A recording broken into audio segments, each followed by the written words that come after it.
ప్రజలకు ఆసుపత్రిలో పూర్తి స్థాయిలో వైద్యం అందక ఇతర ప్రాంతాలకు వెళ్లి వైద్యం చేయించుకోవాల్సిన పరిస్థితి ఏర్పడింది.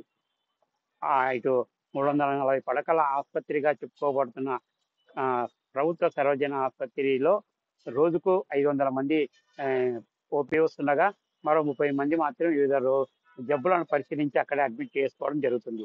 అయితే ఆసుపత్రికి సంబంధించి మొత్తం 78 మంది వైద్యులు ఉండాల్సిన ప్లేస్‌లో కేవలం 18 మంది మాత్రమే వైద్యులు ఉన్నారు. అదేవిధంగా 50 మంది సీనియర్ రెసిడెన్సీ డాక్టర్లు అందుబాటులోకి ఉండాల్సిన ప్లేస్‌లో కేవలం ఒక్కరు కూడా లేకపోవడం ఆశ్చర్యకరంగా ఉంది. అదేవిధంగా రేడియాలజిస్ట్ లేకపోవడం, అదేవిధంగా సీటీ స్కానింగ్, ఎంఆర్ఐ స్కానింగ్, అదేవిధంగా హార్ట్‌కి సంబంధించిన స్పెషలిస్ట్ డాక్టర్ గాని, పల్మనాలజిస్ట్ గాని, ఇటు యూరాలజీ గాని, ఇది తదితర స్పెషలైజేషన్ డాక్టర్లు లేకపోవడంతో రోగులు వైద్య సేవల కోసం ఆధునిక ప్రభుత్వ ఆసుపత్రికి వస్తే మాత్రం కేవలం నామమాత్రంగా ప్రాథమిక వైద్య పరీక్ష చేసి మెరుగైన చికిత్స కోసం ఇతర ఆసుపత్రులకు రెఫర్ చేయడం జరుగుతుంది. గత వైసీపీ ప్రభుత్వ హయాంలో ఆధుని పరిశీలిస్తే మాత్రం ఒక మెడికల్ కాలేజీని 200 కోట్ల రూపాయలతో ఒక మెడికల్ కాలేజీ నిర్మాణాన్ని చేపట్టారు.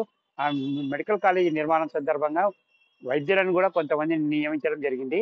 అయితే ఏడాది పాటు వాళ్ళు అక్కడ వైద్య సేవలు కొనసాగించిన తాజాగా కూటమి ప్రభుత్వం అధికారంలోకి వచ్చినాక మెడికల్ కాలేజీ నిర్మాణాలు ముందుకు సాగకపోవడంతో అక్కడ గతంలో నియమించిన వైద్యులని, ఇతర సిబ్బందిని ఇతర ప్రాంతాలకు బదిలీ చేయడంతో ప్రస్తుతం ఆధునిక ప్రభుత్వ ఆసుపత్రిలో రోగుల పరిస్థితి పరిశీలిస్తే రెండింటికి చెడ్డ రేవడిలాగా కనిపిస్తుంది.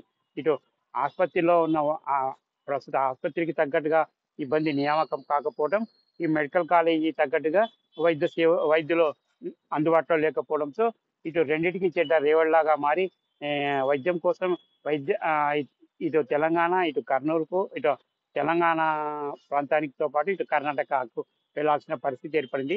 ఒకవేళ రోగులు ఆధునిక ప్రభుత్వ ఆసుపత్రి ఆశ్రయిస్తే మాత్రం మెరుగైన చికిత్స కోసం కర్నూలుకు పంపడం జరుగుతుంది.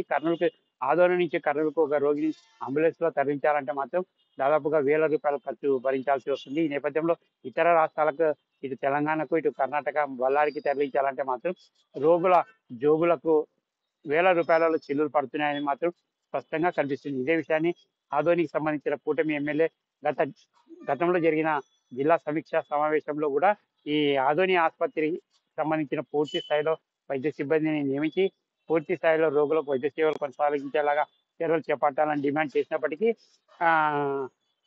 ఆ సమీక్ష సమావేశం అనంతరం ఆధునిక ప్రభుత్వ ఆసుపత్రికి పరిశీలిస్తే మాత్రం ఎమ్మెల్యే డిమాండ్కు తగ్గట్టుగా ఏదో నామమాత్రంగా కొంతమందిని స్టాఫ్ డిప్యుటేషన్ మీద నియమించారే తప్ప వైద్య సిబ్బందితో పాటు పరికరాలను కానీ ఇతరత సేవలు కానీ ఏవి కూడా అందుబాటులోకి రాకపోవడంతో రోగులు ఆగ్రహం వ్యక్తం చేస్తున్నారు. ఇప్పటికైనా కూటమి ప్రభుత్వం ఆదోని పరిసర ప్రాంతాల ప్రజలను దృష్టిలో ఉంచుకొని ఆదోనిలో ప్రస్తుతం ఉన్న 300 పడకల ఆసుపత్రికి స్థాయికి తగ్గట్టుగా పూర్తి స్థాయిలో వైద్య సిబ్బందిని నియమించడంతో పాటు అక్కడ సిటీ స్కానింగ్, ఎంఆర్ఐ స్కానింగ్లు కూడా యంత్రాలను ఏర్పాటు చేసేలాగా చొరవ చూపాలని కూడా పలువురు కూటమి ప్రభుత్వాన్ని డిమాండ్ చేస్తున్నారు.